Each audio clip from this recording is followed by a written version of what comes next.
It's 4 o'clock. Do you know where your gristle is? I say 4 o'clock.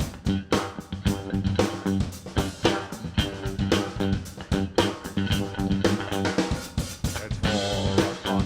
Do you know where your gristle is? That's right, folks. Welcome to our show. We're back and we're ready to attack. Today we just have, uh-oh, what's going on? What's going on, says Ryan.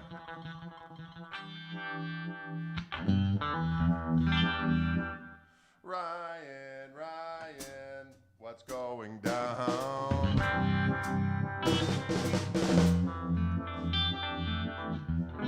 Ryan, what's going down?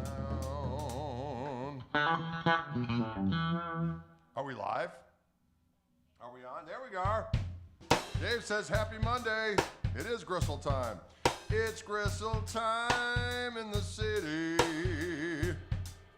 It's just Dylan and I today for a Monday. So everyone says, where's Turner? Turner's not here this Monday. It's just Dylan and I. Right? But Mr. Berner will be with us on Friday. And then we also have a together on Saturday. We together to spread the gristle blessing. Woo. Just for kicks and giggles today, I plugged in my super reverb, so you're going to be hearing that today. It's my old, I don't know what year this thing is. It's not a 68, or else I have that little binding around have that little liner, but it does have D-Series JBLs in it. And it's a good one, doggone it. I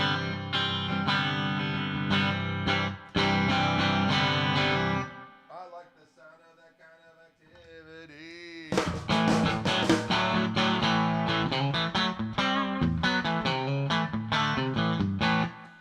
Tommy Dunn says, what is your thought on using a tube screamer to fatten up a telly? I think it's a great idea. I use my Gristle King. I use a couple different things. We can go down here and you can see what the heck I got going down. So this is just the super on about 2. And I don't have the bright switch on because that just too much razor blades and hand grenades. So that's the super on about 2. EQ is, I got the treble up about 8. I've got bass and mid around 6, I reckon. Here's if I hit the clean boost on the Gristle King. So before, after. And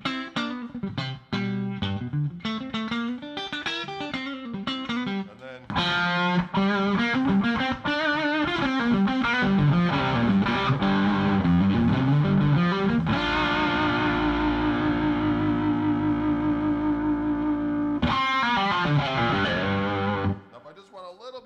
I hit the Timmy. And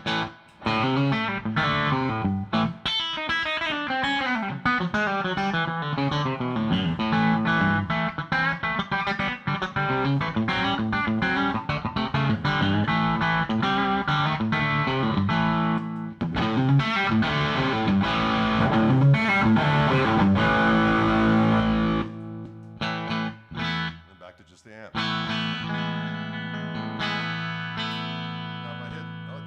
That delay on just kind of fattens everything up.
can you dig it?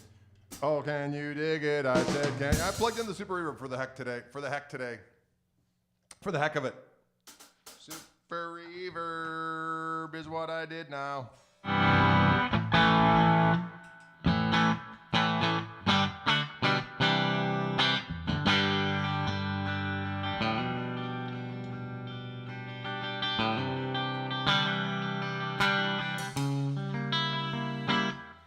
What's my opinion of Jerry Reed? I love Jerry Reed.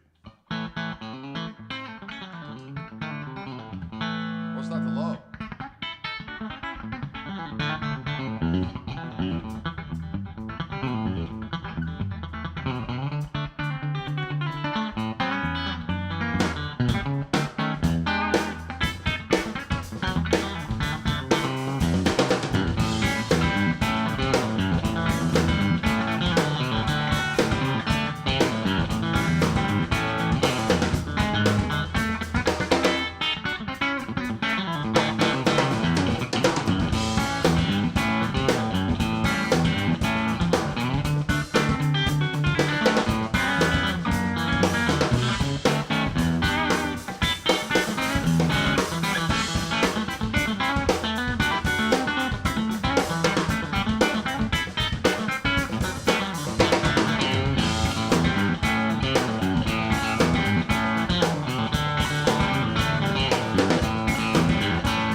Oh, you know, just letting the good times roll for the kids is what we're doing.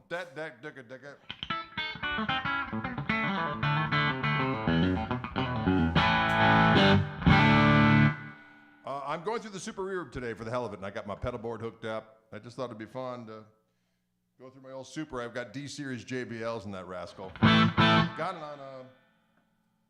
on 2.5, and then I'm kicking it over to the top with the pedal.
Yes, indeedy do. That was a little song called Mooney's Revenge, actually, featuring young Dylan James on the drums. It does have a Who-esque thing. That's why I called it Mooney's Revenge, kind of a Keith Moon shout-out. Right?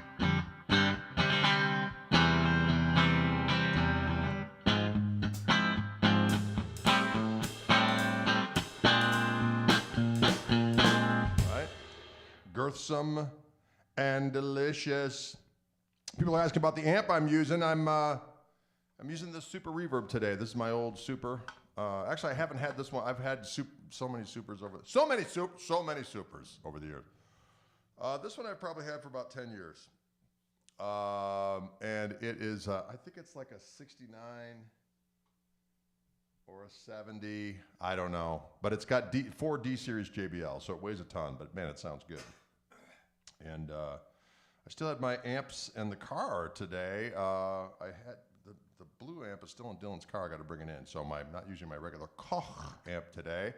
I thought it'd be kind of fun to just put the Super to the test. So I threw our 57 in front of it and that M audio condenser mic that I always use on the blue amp. And there we go. And here we go. And it's rocking and a-rolling. It is a superlative super, diggity doggone it.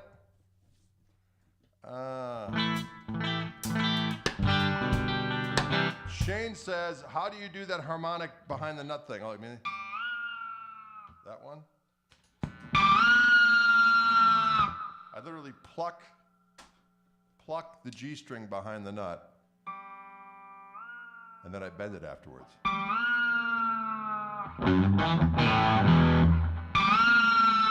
And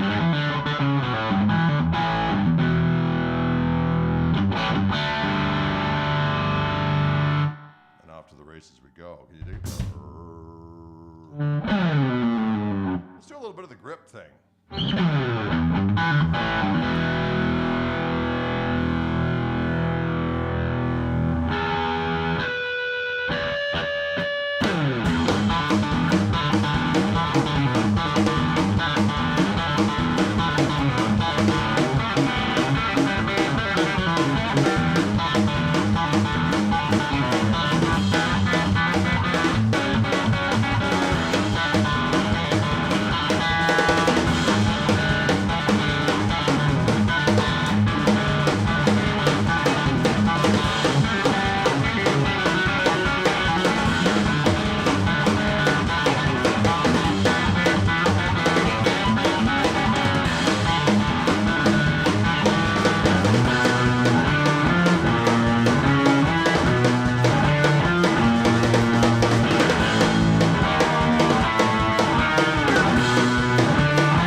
I had all the screaming poop buttons on at that point in time.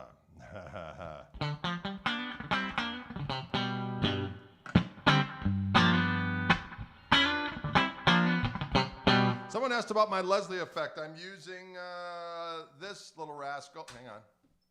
This is my mini vent that I use.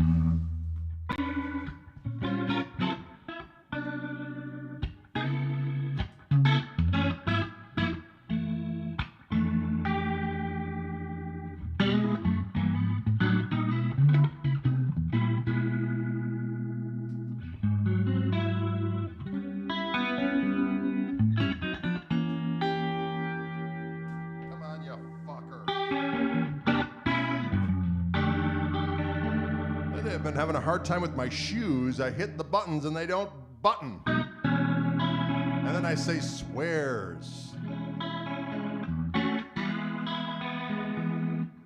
How do I like the mini? The older one has a little different thing to it that I prefer. But the mini vent sounds damn good, and it's a lot less real estate that it takes up.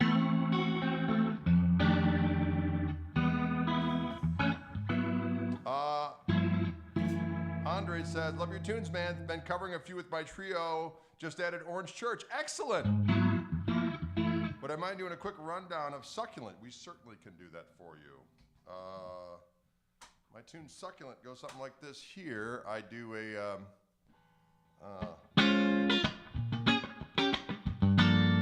so this is the first one's a B minor 7 with the 9th. There you go.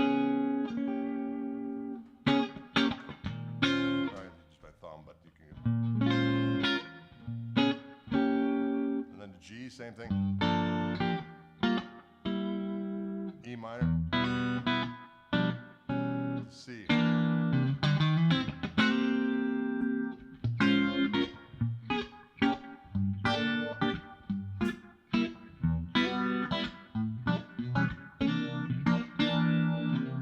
then it goes to G. And then lead-wise over that, I'm doing that,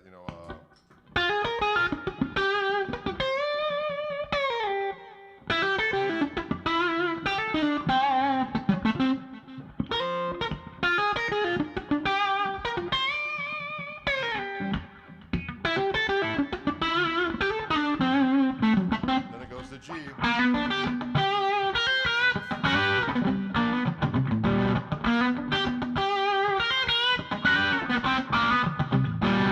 it goes to D. E minor 7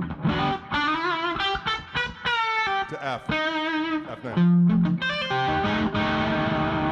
Like that.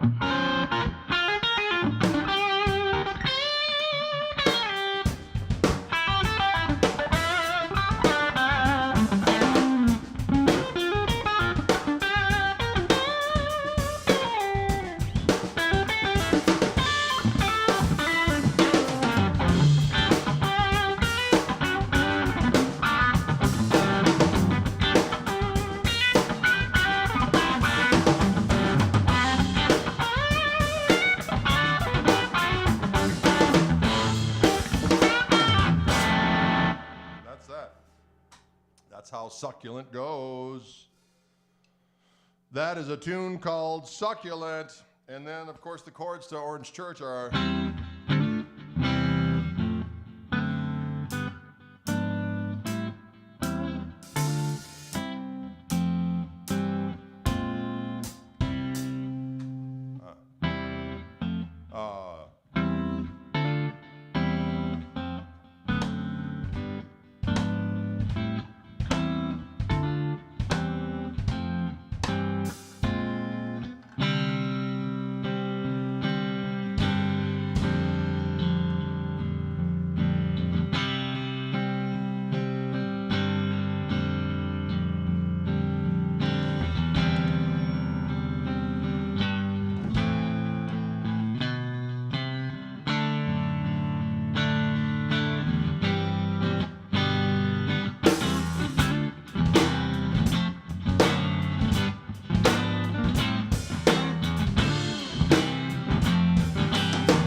that's how that song goes. Down, down, down, down, down, down, down, down, down, down,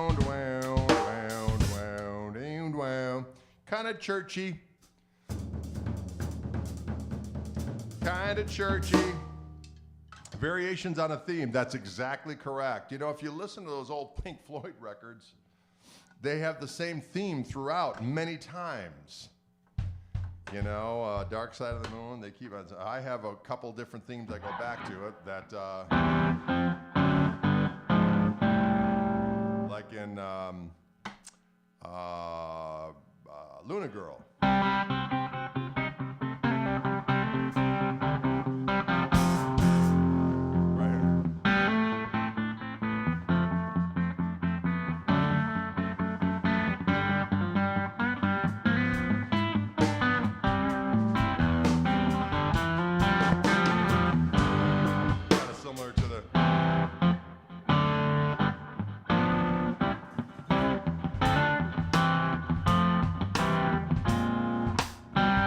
The Mooney's Revenge.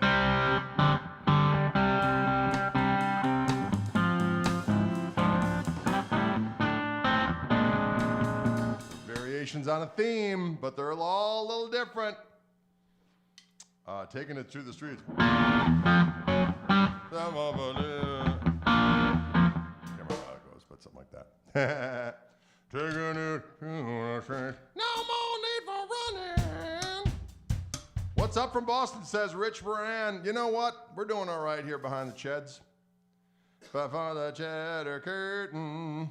I don't think Jimmy did use eights. I think he used heavier strings. There's all kinds of mythology about that. Folks, I'm going to go out on a limb and say something crazy to you right now. It doesn't really matter what kind of strings you use. I'm just going to tell you that right now. Just play what makes you comfortable, and there will be music.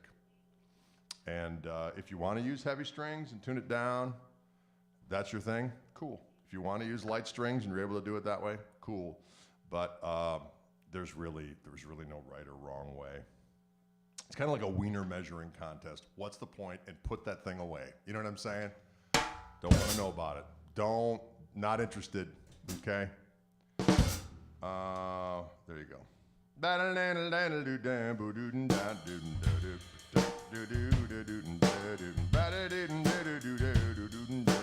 Ooh, I like this. I like what the burner says. Jimmy used demon catgut from the tombs of the feline queens.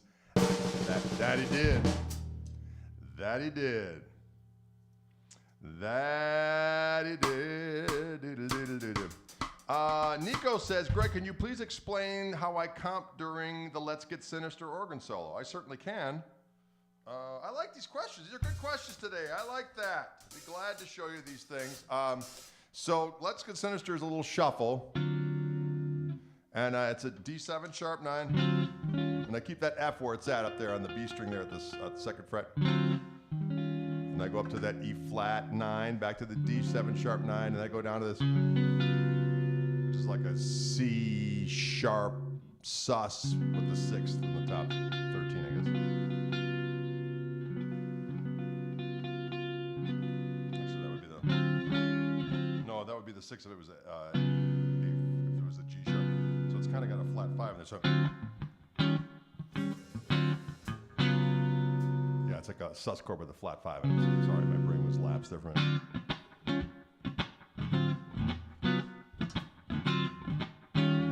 Then it goes A sus to G sus. So when I'm comping, I might do it even.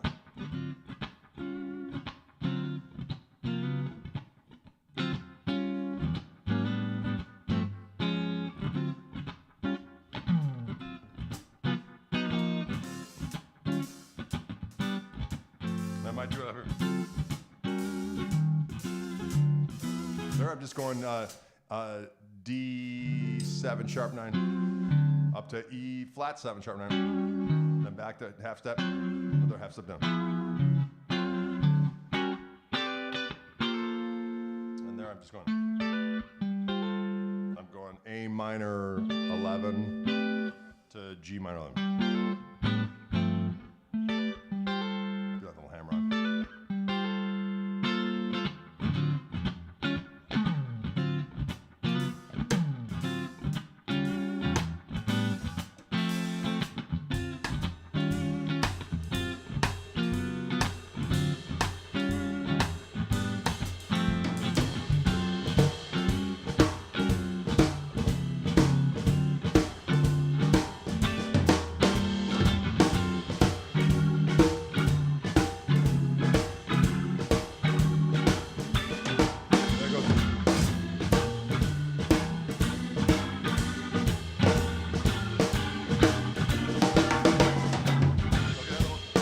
walk up there. So it goes to G, G13.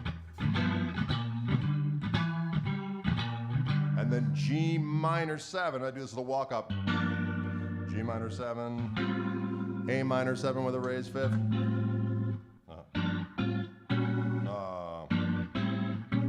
what am I doing? There we go. So I'm going a G, A minor 7 with a raised fifth, B flat 13, B diminished to a C sus, and then I might go C sharp sus back to the D, or I might go C sus and then C sharp diminished. So.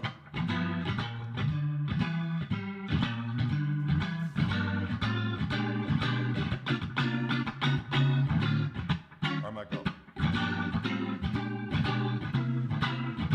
Oh, sorry.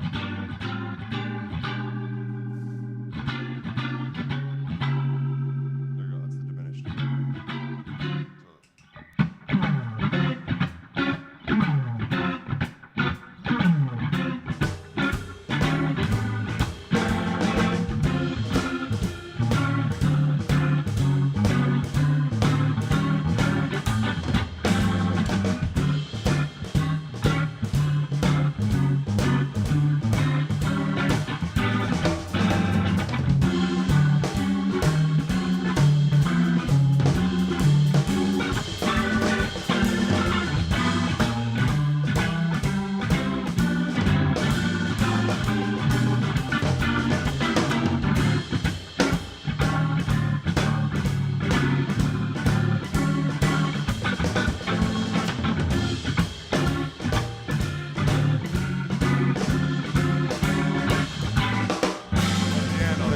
G sus, and then I'll do a little like C sharp over G, C sharp major over G, and then to the D7.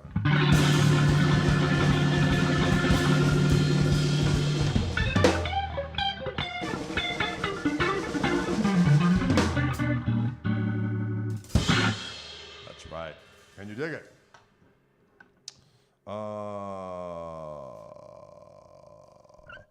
Greg, can you tell me how you learned the chords and scales? In what way? I did go to school for music.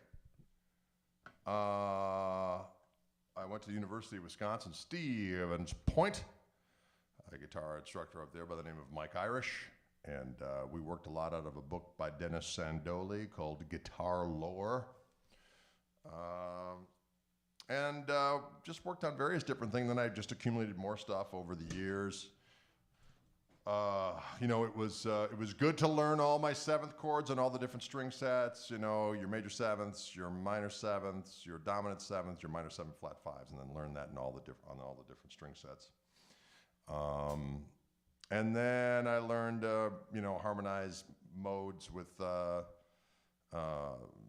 stacked force, and that was very instructive. I learned some just various different things over the years, some Joe Pass isms, chord-wise. I didn't get the Mickey Baker book until later. Robin Ford learned out of that Mickey Baker book, but I learned out of a book called Warren Noon's Jazz Guitar, The Blues, and that's where I learned more of my adult chords for playing over a blues. Can you dig it? Wondering how you find amp modeling stuff, and would you consider using them live? Well, back in the day, when I was doing a lot of Fender stuff, I did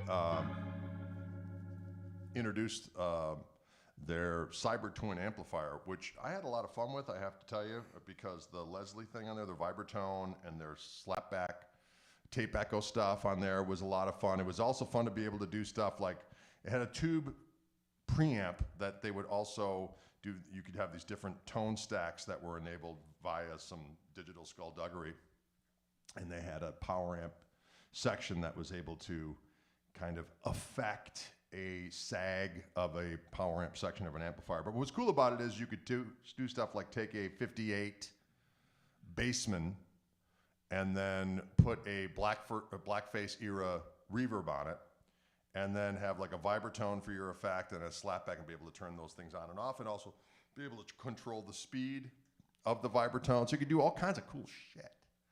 And it sounded good in stereo, direct out. You could put a mic in front of it. It sounded great. I recorded with it a bunch back in the day. And I would play records for people. Oh, man, that tone is great. You know, people that were like real anti-modeling type stuff. And I'd be like, oh, you like that, huh? That's a Cybertwin. No, it's not. Oh, I mean, now I can hear it. And but I will say that, you know, the moment I knew, so I was gigging with that amp quite a bit and enjoying it and so on and so forth. The moment I put a super reverb next to it and played it, I was like, oh, it's because you just heard the difference. And that was the beginning of the end of me using the Cybertwin. Although I did use it for studio stuff quite a bit. And it sounded great for studio stuff. So I think and the digital stuff has come a long way since then. So I think but it's a feel thing. You know, I know that there's all kinds of videos online.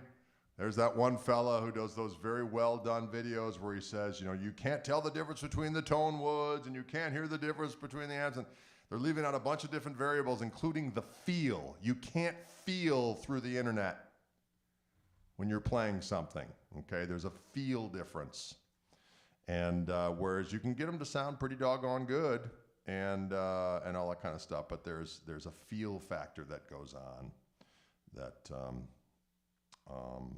is real. The feel is real, y'all. The feel is real.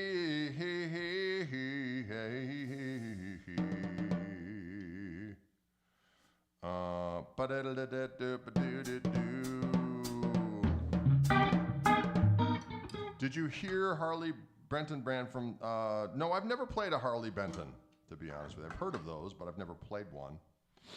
Cyberchamp was a cool little amp. And also, you know what was that G-Deck was a fun little amp to raise a little hell with. I had fun with that amp as well. I still have my original Cybertwin around. Actually, my nephew has it and has been rocking out with that son of a gun. The feel is real. That's right, Rich. Can you dig it? Da-da-da-da-da-da-da-da-do. I like that.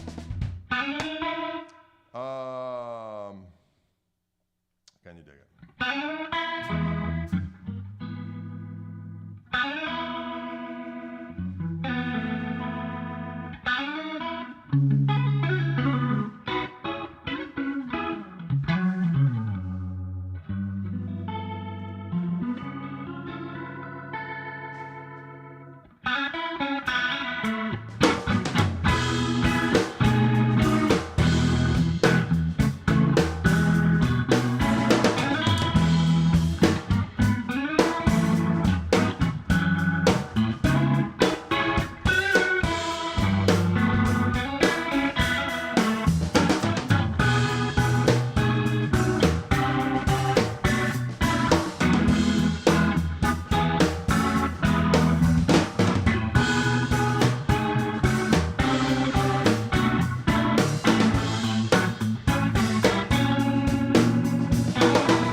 That's an old tune of mine called The Holy Doggone Grail.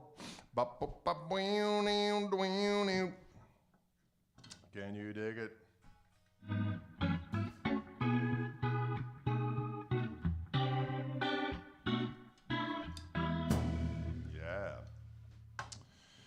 Greg, you lost a lot of weight since I was on. Yeah, I have lost a little bit. Thank you very much. What is the Red Marshall setup? How does that sound and feel? Well, it's magnificent, Tom. It is a, I've been using, so I bought an SV20, so it's Studio Vintage 20 Marshall with the 212 bottom. It's a 20 watt, basically a little plexi. And I've got just the one that looks like the regular standard Marshall Tolex. And I loved it so much, and I've been using it out live. I use my Koch amp, and then I run it in stereo when I hit the Leslie'izer. But mostly they're just both on. I run that amp kind of cleanish, and then I run it in tandem with the Koch amp, and then I kick it over the top with the Gristle King pedal, and man, it's a glorious combination. So I like the other one so much. Wildwood had an exclusive run on red ones, and I thought, I got to get a red one. I haven't even plugged this in yet, to be honest with you, because I gig with the other one live. And I haven't even plugged this in. I got close to. I just put the speaker cable in and got the power thing plugged in, and I put my little jumper thing, but I have not plugged into it yet. So one of these days, I'm gonna have both amps on, so I'll have enough mics where you can hear it all going in one fell swoop. And but it's glorious. Yes, 20 watts. It's a loud 20 watts. It's a totally giggable 20 watts. And even next to the Koch amp, which is a 50 watt amp, and you know, I match those up so they're running about the same volume, and man, it's it's devastating. Sir, can you give me a looper pedal recommendation? Yes, I certainly can. I like the MXR clone looper, this one right here, MXR clone looper. I'll tell you why. It's the only drawback of it is when you hit this to turn the loop on or to record the loop, and then you hit it again, and then it's going, and then this goes on and off. In order to erase it, you got to press it on again until it goes, and you'll hear the old loop for a minute before you. Now, there is a way to do it where you got to press something else to make it do it silently, but that's even more hassle than just hearing the old loop for a second. So, other than that, I love it. And what I like most about it is that the quality of the playback is better than most of the ones I've played with before. There really seems to be nice separation. You know, of course, that's if you don't load too much stuff on, but usually I'll just like put one thing and maybe do like one more thing, like a little bass pattern with chords or something like that, and then solo over the top of it. Man, the separation sounds glorious. It sounds good. Who keeps calling the landline? You know it's just junk phone mail. Don't call my phone line unless you're not a... Well, never mind.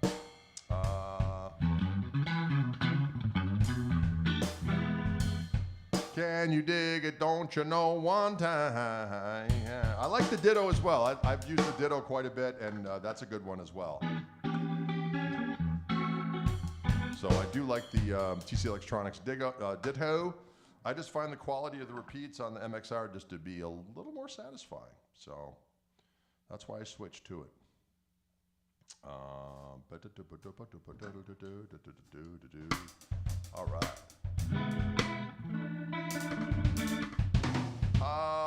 Any last questions out there? I think we're going to do one more little jam, and then we're going to head off on down the highway. We will be back on Friday with Turner the Burner, and then on Saturday we'll be with Mr. Turner on together.co, 5 p.m. Central Time. Glorious website. Lots of love from Italy. Oh, thank you so much. We're hoping to get there in April. We have things planned over in Europe, and all things being equal, of course. Can Vodi be a duo song? Oh, it certainly can. We certainly can do Vodi as a...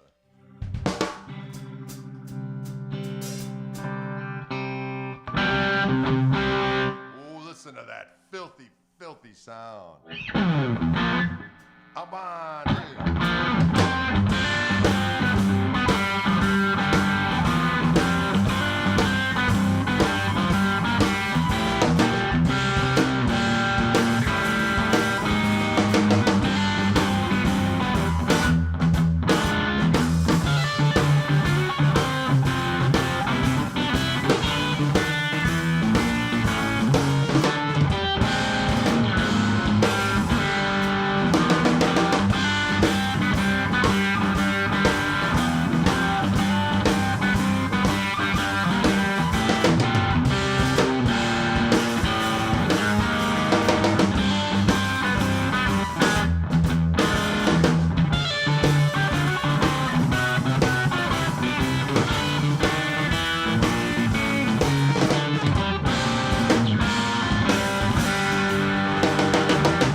tune called the Vody Shuffle.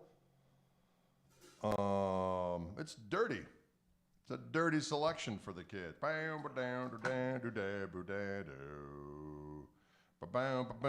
People asking about the amp today. I just felt like playing my old Super Reverb. I haven't played it for a while.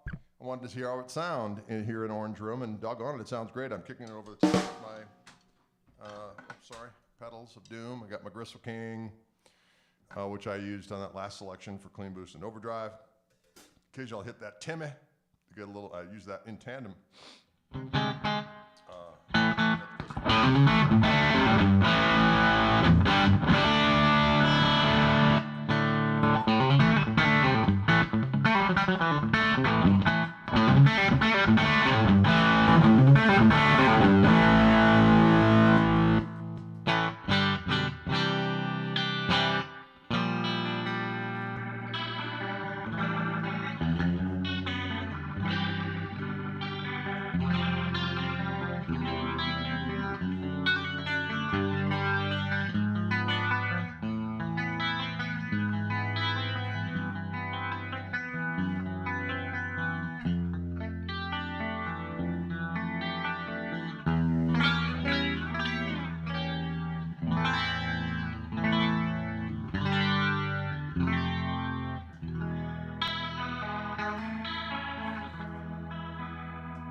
kind of activity.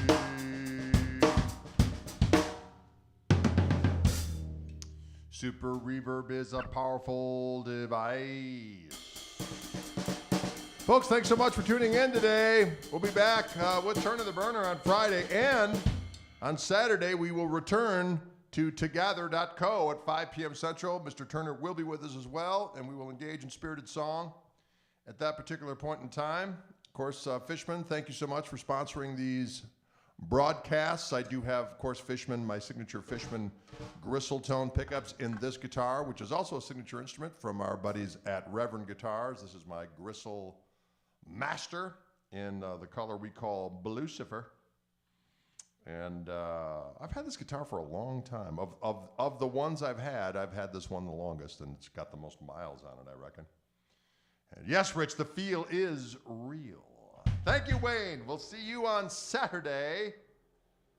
And but we'll be back here on Friday as well. So looking forward to all of the above.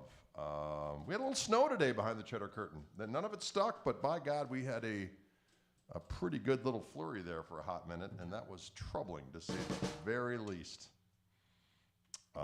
Anyways, folks, thanks for tuning in. We will talk to you soon. Bye-bye for now.